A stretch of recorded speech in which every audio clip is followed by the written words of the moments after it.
हो चुके हैं न्यूज एट 6 के साथ। मैं हूं ज़ुहूर लोलावी और मेरे साथ अतिया मुजीब है। नाज़रीन, न्यूज एट 6 में आज बात सियासत की होगी, क्योंकि रविंदर रैना की जानिब से प्रेस कॉन्फ्रेंस करके जो कल 3200 करोड़ के मंसूबी जो है उनका इफ्तिताह हुआ, उस पर उन्होंने प्रेस कॉन्फ्रेंस करते हुए वज़ीर आज़म मोदी का शुक्रिया अदा किया।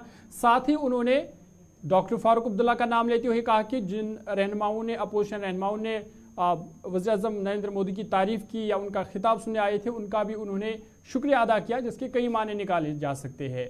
वहीं उस पर कांग्रेस का भी रिएक्शन आया और कांग्रेस का कहना है कि ये तमाम जो प्रोजेक्ट्स जिनका कल इफ्तिताह हुआ, ये तो यूपीए गवर्नमेंट ने शुरुआत की थी, इफ्तिताह वज़ीर आज़म नरेंद्र मोदी की जानिब से किया गया। उस पर भी हम बात करेंगे और बात मौसम की होगी, क्योंकि मौसम अगरचे खुशगवार हुआ है, ताहम जम्मू श्रीनगर कौमी शाहराह पर ट्रैफिक अभी भी मुतासर है, उस हवाले से भी बात करेंगे। लेकिन न्यूज़ एट 6 में आज सबसे पहले बात बांडीपोरा की होगी, क्योंकि बांडीपोरा में आज सुबह एक अफसोसनाक खबर सामने आई, जहां पे दम घुटने से 2 बायु की मौत वाक़ा हुई।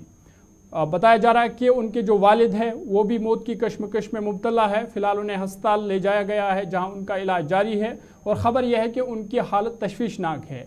आपको बता दें कि दारुल फैज़ुल उलूम अष्टंगू में ये वाक़ा पेश आया है, जहाँ पे आज सुबह क़यामत सुगरा देखने को मिली, जहाँ पे 2 बायु की जो है मौत वाक़ा हुई। बता दें कि शुमाली कश्मीर के बांडीपोरा ज़िला में एक मदरसे में दम घुटने से 2 बायु की मौत वाक़ा हुई है और मुबैना तौर पर 2 नाबालिग लड़के जो एक कमरे में सो रहे थे और उस कमरे में लकड़ी के हीटिंग का इंतज़ाम किया गया था और इत्तलात के मुताबिक कमरा मुकम्मल तौर पर बंद होने और वहाँ पे आग भी जल रही थी, जिस वजह से दोनों की दम घुटने से मौत वाक़ा हुई है। इधर बताया जा रहा है कि उनके वालिद भी इसी कमरे में सो रहे थे, जिनकी हालत तशवीशनाक है। फिलहाल उन्हें अस्पताल मुंतकिल किया गया है, जहाँ उनका इलाज जारी है। दोनों बायु की शिनाख्त मुनीर अहमद चेची और तनवीर अहमद चेची के तौर पर हुई है। इधर पुलिस ने भी इस हवाले से मज़ीद तहकीकात शुरू की है। बांडीपोरा भी आपको लिए चलेंगे, जहाँ हमारे नुमाइंदे ज़ुहूर हमारे साथ ज्वाइन करेंगे और आपको बता दें कि आज सुबह ही ये अफसोसनाक खबर और क़यामत सुगरा बांडीपोरा के अष्टंगू में, जहाँ पे दारुल अष्टंगू में जो है एक दर्दनाक वाक़ा पेश आया, क्योंकि 2 भाइयों की दम घुटने से मौत हुई है, जबकि उनका जो वालिद है, कहा जा रहा है कि वो मदरसे में बावर्ची का काम करता था, वो भी मौत की कश्मकश में मुब्तला है और उनका इलाज फ़िलहाल जारी है। जी बिल्कुल, काफ़ी अफसोसनाक ये वाक़या सामने आया है। बांडीपुरा की बात करेंगे तो वहाँ पर, जिसमें से कहा जा रहा है कि जिस तरीके से सर्दी बढ़ रही है, उसी पर कहा जा रहा है कि मदरसे में जो हीटिंग की बात करें तो उसका इंतजाम वहाँ पर किया गया था और कमरा मुकम्मल बिल्कुल अतिया सीधा बांडीपुरा हम चलेंगे, जहाँ पे ज़ुहूर हमारे साथ है। ज़ुहूर, बहुत शुक्रिया ज्वाइन करने के लिए। अपडेट कीजिएगा, दर्दनाक वाक़ा, 2 बायु की मौत और वालिद के हवाले से भी ये खबर है कि वो भी जिंदगी की कश्मकश में मुब्तला है। किस तरह ये दर्दनाक वाक़ा पेश आया? बिल्कुल ज़रूर, अगर बात करेंगे ये जो आज एक दुखद खबर हम आपको बांडीपुर से बता रहे हैं। अष्टंगू बांडीपुरा में जो वाकया सामने आया है, जो दारुल फैज बांडीपुरा में ये जो अष्टंगू बांडीपुरा है, तो वहाँ पे जो बच्चे पढ़ रहे थे उनके साथ वहाँ के उनके जो वालिद हैं वो भी बताया जा रहा है, तो उसी दारुल में बतौर कुक काम कर रहे थे। तो उन्होंने अपने बच्चों को अपने पास ही सुलाया और उसके बाद जब मॉर्निंग में देखा गया तो वो तीनों अनकॉन्शियस पाए गए। जो वहाँ पे इंतजामिया थी, जो वहाँ के जो मुतज़मीन है जो वहाँ रह रहे हैं, तो उन्होंने जल्द से ही उनको वहां से उठाया और उनके बाद जो है डिस्ट्रिक्ट हॉस्पिटल बांडीपोरा मुंतकिल किया गया। वहां पे उनको जब देखा गया तो जो उनके 2 बच्चे थे, तनवीर और मुनीर, उनको दोनों को जो है मुर्दा करार दिया गया डॉक्टरों ने। उसके बाद जो मोहम्मद कासिम है, जो उनके वालिद हैं, उसको फिर इलाज मुआवजा के लिए लगा, उसकी जो हालत है वो गंभीर थी, उसको फिर श्रीनगर मजीद इलाज मुआवजा के लिए जो है श्रीनगर मुंतकिल किया गया है। ये जो फिर उसके बाद जम्मू कश्मीर पुलिस की टीम आई और FSL की टीम आई, उन्होंने अपना रिपोर्ट वहां पे देखा और अपने रिपोर्ट कलम बंद किया और उसके बाद जो है तहकीकात शुरू कर दी गई है। ज़हूर, ये बताइएगा कि क्या यही 3 उस दारुल में मौजूद थे या बाकी जो तलबा है या बाकी जो मुंतज़मीन है वो भी इस दारुल में मौजूद थे? और ये जो 2 भाई है, क्या ये तालिब इल्म थे और कब से वहाँ पे ये रिहाइश थे और तालीम हासिल कर रहे थे, और अभी तक पुलिस का इस हवाले से कोई बयान? जी बिल्कुल, पुलिस ने ये कहा कि हमने बाकी जो इसमें रिलेवेंट सेक्शन के तहत जो केस बनता है उसको हमने तहकीकात शुरू कर दी गई है। ये बच्चे जो हैं वहाँ जेर तालीम थे बिल्कुल, और बाकी बच्चे हैं, लेकिन इनके साथ जो अपना जो इनका बाप है वो इसी इदारे में काम कर रहा है। उन्हें अपने ही कमरे, उसका अलग जो कमरा है उसी कमरे में ये तीन जो इस कमरे में सोए थे, ये तीन थे बाप। चलिए, बहुत शुक्रिया। ज़हूर बानीपोरा से तफसीलात फराम कर रहे थे। तो इनका कहना था कि दर्दनाक वाक़ा और अफसोसनाक खबर आज सुबह अष्टंगू बानीपोरा से निकल के सामने आई, जहां पे 2 बायु की दम घुटने से मौत हुई है, जबकि उस कमरे में उनका वालिद भी सो रहा था। ताहम उसकी हालत जो है तशवीशनाक बताई जा रही है। फिलहाल उसे अस्पताल मुंतकिल किया गया है, जहाँ पर उनका इलाज जारी है। इधर पुलिस भी जाए मौके पर पहुँच चुकी है और पुलिस मामले की मज़ीद तहकीकात कर रही है।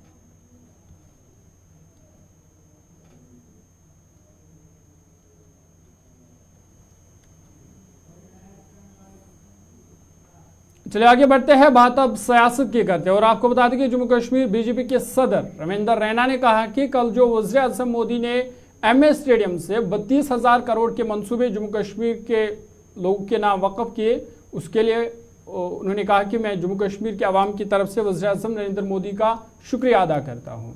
उन्होंने डॉक्टर फारूक अब्दुल्ला का नाम भी लेते हुए कहा कि जो हमारी मुखालिफ जमातों के लीडर वज़ीर-ए-आज़म मोदी का खिताब सुनने आए थे या जिन्होंने वज़ीर-ए-आज़म नरेंद्र मोदी की तारीफ की, वो उनके भी मशकूर है।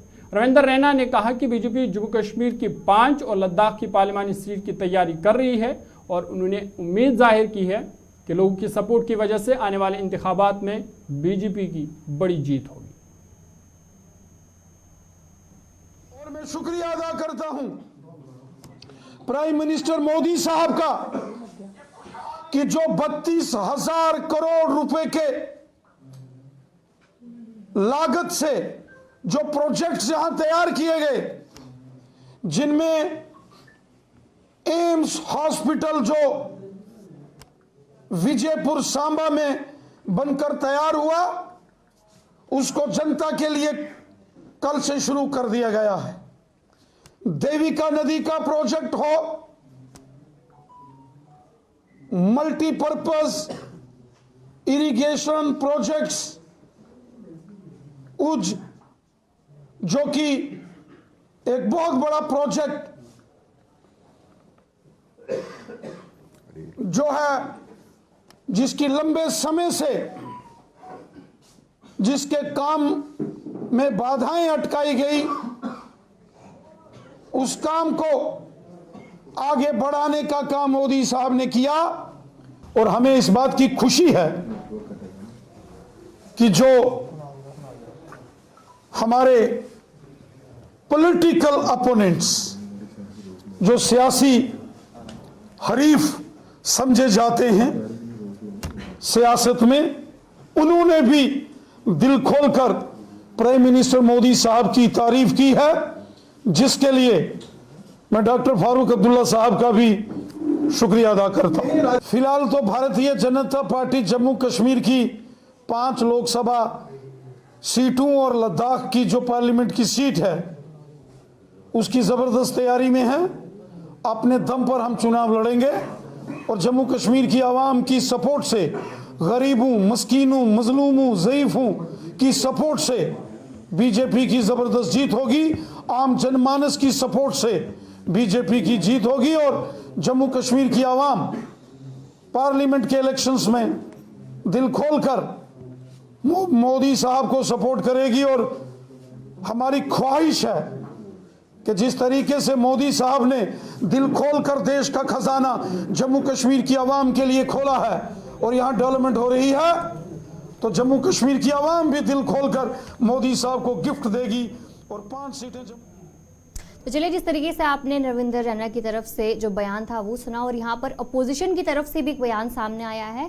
इधर प्रदेश कांग्रेस के सीनियर लीडर रविंदर शर्मा की तरफ से बयान सामने आया। उनकी तरफ से कहा गया कि वज़ीर-ए-आज़म के दौरे से जम्मू कश्मीर के लोगों को काफ़ी उम्मीदें वाबस्ता थी, ताहम जम्मू कश्मीर के लिए कोई भी खास तोहफा जो है यहाँ पर नहीं दिया गया। इन्होंने कहा कि जो प्रोजेक्ट जिसका इफ्तिताह किया वो यूपीए हुकूमत में जो है उस टाइम पर शुरुआत की गई थी और उन्हीं का इफ्तिताह जो है वज़ीर आज़म नरेंद्र मोदी ने किया है। उनकी तरफ से कहा गया रविंद्र शर्मा की तरफ से कि जम्मू कश्मीर के लोगों को रियासत दर्जे की बहाली की उम्मीद थी, लेकिन वज़ीर आज़म नरेंद्र मोदी ने इस हवाले से कोई भी ऐलान नहीं किया, जिसकी वजह से लोग मायूस हैं। बिल्कुल, रविंद्र शर्मा ने इस हवाले से भी बताया कि यहाँ पे जम्मू कश्मीर में कई बरसों से लोग अवामी हुकूमत से महरूम है और उन्होंने कहा कि लोगों की उम्मीद थी कि यहाँ पे असम्बली इंतखाबात के हवाले से वज़ीर आज़म नरेंद्र मोदी की जानिब से कुछ कहा जाए, उसकी उम्मीद लोग कर रहे थे। तमाम उन्होंने कहा कि उस हवाले से भी वज़ीर आज़म नरेंद्र मोदी की जानिब से कुछ नहीं कहा गया, जिससे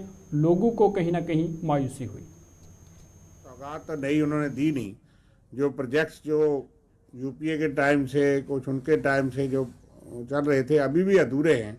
जैसे कि रेलवे लाइन जो जम्मू से उधमपुर पहुंची, उधमपुर से कटरा पहुंची, जिसका उन्होंने उद्घाटन किया था 1 महीना बनने के बाद, और वो प्रोजेक्ट बारामूला तक 94 में कांग्रेस ने सैंक्शन किया था और बरहाल से बारामूला तक तो ट्रेन चल रही थी, लेकिन अब भी संगलदान तक ही आएगी। वो रेलवे लाइन पूरी नहीं हुई, लेकिन जल्दी थी, चुनाव आगे आए इसलिए उद्घाटन करने थे।